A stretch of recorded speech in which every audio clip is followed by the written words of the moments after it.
자, 여러분 안녕하십니까? 라고 여쭤보고 싶지만은 안녕하지 못한 하루가 지속이 되고 있죠. 암호화폐 시장이 어제에 이어서 계속해서 하락세를 겪고 있습니다. 자, 언제까지 하락세가 지속되게 될지는 모르겠습니다만 조금 더 떨어질 것 같은 혹은 더욱더 많이 떨어질 것 같은 불안한 예감도 드는 것이 사실입니다.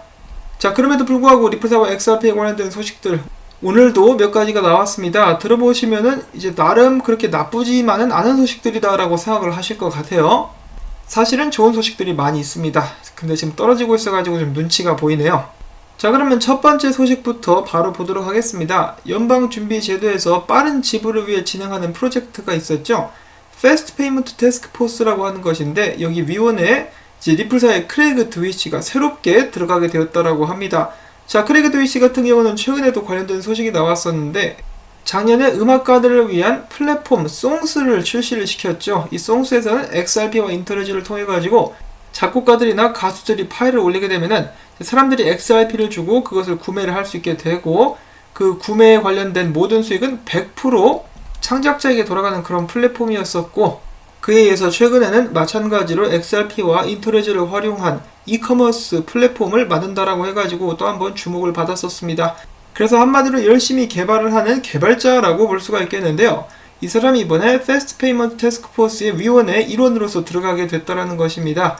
Fast Payment Task Force 같은 경우는 FedNow를 지금 현재 개발하고 있다라고 알려져 있는데요. 이 위원회에 최초로 참여를 하게 되었었던 리플사의 직원의 이름은 바로 라이언 자군 씨였죠. 라이언 자군 씨는 거기서 열심히 활동을 하다가 그 위원회를 나와서 지금은 다른 회사로 옮긴 그런 상황이고요. 라이언 자군에 이어서 리플사의 팻 틸런 씨가 이 위원회의 기술 쪽을 담당하는 고문으로서 작년에 또 들어갔었던 일이 있었습니다. 그리고 이번에는 그에 의해서 크레이그 드위시가 거기 들어가게 된다는 것인데 여기 또 때마침 많은 사람들이 궁금해할 만한 질문을 스튜어트 XRP라는 사람이 하게 되는데요. 팻 틸런 씨 작년에 그 위원회에 들어갔는데 아직도 거기 있는 것이냐 아니면은 당신이 대체를 하는 것이냐라고 물어보니까 크레이그 드위시 이야기를 합니다. 팻 틸런 씨는 거기 있고 나도 거기에 추가적으로 들어가게 될 것이다. 그래서 연준에서 운영하는 이 위원회에 리플사의 직원 2명이 이제 속하게 되는 것입니다. 자, 그만큼 연준에서 봤을 때 리플사에서 페드나우를 개발하는 데 있어서 도움을 많이 줄 수 있다라고 판단을 한 것은 아닌가라고 생각을 해봅니다. 자, 지금 당장은 XRP와는 크게 연관이 없어 보이지만은 나중에 또 어떤 식으로 수혜를 받게 될지는 모르는 일이죠. 리플사에서도 이런 중요한 인력 제공을 그냥 대가 없이 하지는 않을 것 같습니다. 물론 어떤 식으로 해가지고 선발이 되고 들어가는지는 제가 정확하게는 모르겠습니다만 일단은 긍정적인 신호다라고 볼 수가 있는 그런 소식이었고요. 자, 그 다음에도 약간 기대를 해볼 수 있는 그런 정보가 나왔습니다. SBI 키타오 회장이 야심차게 투자를 한 거래소, 일본 거래소죠. FX코인. SBI 외에도 여러 대기업들이 함께 투자를 한 그런 거래소로 알려져 있는데요. 곧 있으면 XRP를 활용한 송금을 시작하겠다라고 밝혔습니다. 그들은 최근에 XRP 활용에 대해서 적극적인 자신감을 보였는데요. 이렇게 이야기를 하고 있습니다. FX코인은 리플나잇과 XRP가 국제 송금 시장의 게임 체인저가 될 것이라고 예상을 한다. 우리는 XRP를 통해서 B2C, 비즈니스 투 컨슈머, 즉 소비자 송금을 시작으로 해가지고 B2B로 확대하게 될 것인데 더욱더 큰 기업 간의 거래를 지원하게 될 것이다. 이는 일본에서 진행되는 최초의 거대 기업 간의 송금이 될 것이다 라고 이야기를 해주고 있는데요. 굉장히 기대가 되죠. 그만큼 큰 볼륨을 일본에서 이제 기대를 해볼 수가 있다는 것인데 이렇게 당당하게 이야기하기까지는 일본 쪽의 금융청과도 이야기가 더 되는 것이 아닌가 싶습니다. 조만간에 좋은 소식들 나올 수 있기를 바라보고 일본 같은 경우는 XRP가 이렇게 활용되기 전에 송금로가 뚫리지 않을까요? 조금 번외적인 이야기이긴 합니다만은 이 키타 회장 같은 경우는 손정희 회장과도 또 막역한 사이죠. 한때 사이가 틀어졌었으나 지금은 다시 친구 정도로 이렇게 지내고 있다라는 것으로 제가 들었는데요.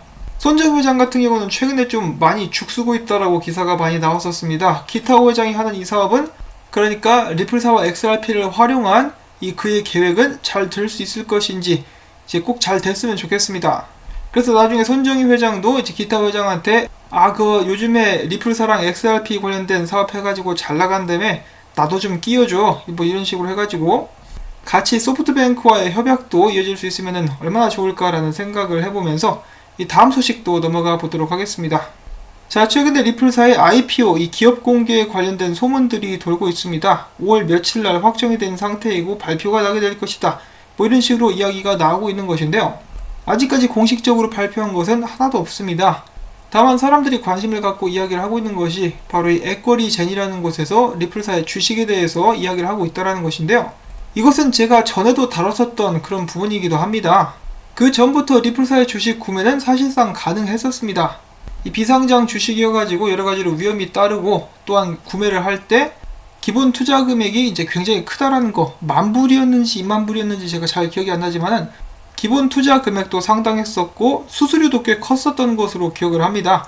그래서 리플사의 주식을 사는 것 자체는 그 전에도 가능했었다. 다만 비쌌다, 비싸고 위험했다 라고 이렇게 다시 한번 말씀을 전해드리고요. IPO 관련된 공식 날짜는 아직 없다 라고 말씀을 드리면서 다음 소식도 보도록 하겠습니다. 어제 방송에서 저도 다뤘었던 내용이긴 한데요. 최근에 블록스타, 리플사에서 진행을 하고 있는 팟캐스트 에피소드에서 이 비트코인이 환경 파괴에 얼마나 큰 영향을 주는가, 에너지를 얼마만큼 소모하는가에 대해서 다뤘었다고 하는데요. 비트코인이 XRP에 비해서 탄소 배출량이 무려 1000만 배가량 더 높다라고 합니다. 이 환경에 극히 안 좋다라는 기사가 또 나왔었고요. 마찬가지로 어제 블록스타에 관련된 트윗이 올라오자 여기에서 몇몇의 XRP 홀더들과 리플사의 CTO죠. 데이빗 슈월츠가 대화하는 장면 중에 여러분들께 말씀드리고 싶은 부분이 있어가지고 몇 부분을 가지고 와봤습니다. 자, 비트코인과 XRP 투자에 관한 이야기가 오고 가게 되면서 이 CTO도 이야기를 합니다. 나도 얼마간의 비트코인을 가지고 있다. 그러자 여기 있는 브롯이라는 사람이 이렇게 물어봅니다. 자, 솔직한 질문 하나 합시다. 데이빗 슈월츠 씨. 어째서 리플사의 스태프들은 비트코인의 가치는 장기적으로 상승할 것이라고 말하는 반면에 XRP의 장기적인 가격 상승 전망에 대해서는 말을 아끼는 것이요? 좋은 질문이라고 볼 수 있겠습니다. 이에 대해서 데이빗 슈월츠가 이렇게 답을 하는데요. 그것은 바로 전 세계적으로 아직까지 규제가 불분명하기 때문이다. 이 답변이야말로 정말 정직한 답변인데 사람들에게는 충분한 대답은 아닌 것 같다. 그러자 또 다른 트윗에서는 이런 질문이 올라오게 됩니다. 크립토 패니코라는 사람 이렇게 물어보고 있는데요. 아니 그렇다면은 이 규제적 불분명성 때문에, 즉 증권 판별 여부 때문에 리플사의 직원들은 XRP의 상승을 예상하지 않고 있다라는 것인가요? 그랬더니 데이빗 슈월츠 대답하기를 아니 그것은 아니고, 그렇지만 그런 이유들 때문에 임원들이 공개적으로는 XRP 보유와 의견에 대해서는 말을 아끼고 있다라는 뜻이다. 한마디로 이제 XRP 상승에 대해서 개개인들의 의견들은 가지고 있지만 이를 이 공개석상에서 말하기는 어려운 상황이다라고 이야기를 해주고 있는 것이고요. 그리고 또 다른 이유도 있기는 있죠. 여기 있는 이 사람도 지적을 해주고 있는데, 여기에 더불어 가지고 시장 조작이라든지 큰 가격 변동성 때문에 이런저런 불만이 생기기 마련이고, 그렇게 됐을 때 이제 그 결과적으로 리플사에게 큰 해악이 돼서 돌아오게 될 수도 있다. 예를 들어서 소송이라든지, 대표적인 예라고 볼 수가 있겠죠. 계속해서 브래드 갈링하우스와 리플사에게 내가 XRP 투자했는데 돈을 잃었으니 니들이 물어내라 라고 어거지를 쓰면서 소송을 하는 그런 장면들이 연출이 되고 있습니다. 그런 식으로 좋지 않은 결과가 나올 수가 있기 때문에 공개석상에서는 말을 아끼는 것이겠죠. 실제로 스웰에 다녀온 사람이 또 이렇게 이야기를 했었죠. 스웰 행사 기간 동안에 리플사의 모든 직원들에게 XRP에 투자를 하고 있느냐고 물어봤을 때 그들이 웃으면서 그렇다라고 대답을 했다라고 하죠. 또한 데이빗 슈월츠, 그리고 지금은 리플사에서 은퇴를 했지만은 연락이 잘 되지 않고 있는 밥 아저씨 같은 경우도 XRP에 대해서 많은 부분 아직까지도 투자를 하고 있다라고 이야기를 한 바가 있습니다. 이런 거를 봤을 때 리플사의 직원들은 XRP가 상승할 것이라고 이제 강한 자신감을 가지고 있다는 것을 저희가 엿볼 수가 있겠는데요. 지금 현재 시장에서 분석가들이나 많은 투자자들의 의견과는 전혀 반대되는 그런 모습이라고 볼 수가 있겠죠. 자, 그런데 리플사의 내부 상황에 대해서는 저희들보다는 아무래도 리플사의 직원들이 훨씬 더 많이 알고 있지 않을까라는 그런 생각을 하게 됩니다. 자, 그리고 또한 이어서 데이빗 슈월츠는 이런 트윗도 남기게 되는데요. 그럼에도 불구하고 나는 개인적으로는 XRP의 전망을 좋게 보고 있다. 내가 봤을 때 지금 현재 암호화폐 시장 같은 경우는 어떤 암호화폐 프로젝트가 성공할 것인지를 알아볼 수 있을 만큼 성숙한 그런 상태가 아닌 것 같다. 자, 예를 들어서 과거에 검색 엔진들이 처음 나왔을 때 사람들은 이런 기술 회사들 중에 크게 성공할 회사가 나올 것이라고 예상은 하고 있었지만은 그 당시 경쟁하고 있었던 회사들, 구글, 라이코스, 익사이티드, 그 중에 어떤 회사가 크게 성장할지 완전하게 알 수는 없었다. 그런 상황과 지금이 비슷한 것은 아닌가라고 이야기를 해주고 있는 것입니다. 굉장히 좋은 예라고 볼 수가 있겠죠. 지금 현재 각각의 프로젝트를 진행하려고 나온 여러가지 암호화폐들이 있고, 사람들은 이 암호화폐들 중에 어떤 것이 성공하게 될 것인가, 좋은 프로젝트인가, 그것에 물론 신경을 쓰긴 하지만은 일단은 어떤 프로젝트가 수익률이 더 좋은가에 집중을 하고 있죠. 그렇지만 결국에는 살아남아가지고 세상을 바꾸는 암호화폐가 오늘날의 구글처럼 크게 성장하게 될 것이다라고 제가 예상은 해볼 수가 있는 것입니다. 자, 미래까지 살아남을 수 있는 프로젝트를 진행하고 있는 회사들은 어떤 회사들이 있을까요? 저는 리플사도 그 중에 하나가 될 수 있을 것이라고 개인적으로는 생각을 하고 있는데요.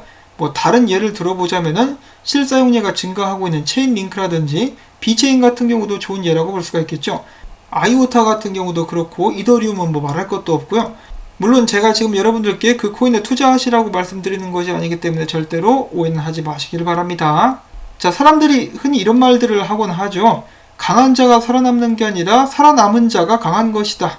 그 표현이 암호화폐 시장에도 적용되게 되지 않을까라는 생각을 해보게 되는데요. XRP도 살아남는 코인들 중에 하나가 될 수 있기를 바라보면서 오늘 준비한 소식은 여기서 또 마무리를 짓도록 하겠습니다. 어느샌가 다가온 금요일 잘 보내실 수 있기를 바라고요. 언제나 그렇듯이 저 역시 여러분들의 도움이 항상 필요합니다. CF 시청 한 편이라도 마지막까지 좋아요 버튼과 광고주 방문 여러분들께 부탁을 꼭꼭 전해드리면서 전 다음에 새로운 소식 가지고 인사를 전해드리도록 하겠습니다. 안녕히 계십시오.